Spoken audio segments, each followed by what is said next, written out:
أعوذ بالله من الشيطان الرجيم بسم الله الرحمن الرحيم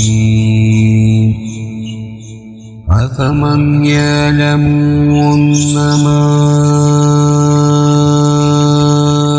أنزل إليك من ربك الحق كمن هو أعمى إنما يتذكر أولو الألباب। क्या वो एक शख्स जो ये इल्म रखता हो कि आपकी तरफ आपके रब की जानब से जो उतारा गया है वो हक है, इस शख्स जैसा हो सकता है जो अंधा हो। नसीहत तो वही कबूल करते हैं जो अक्लमंद हों।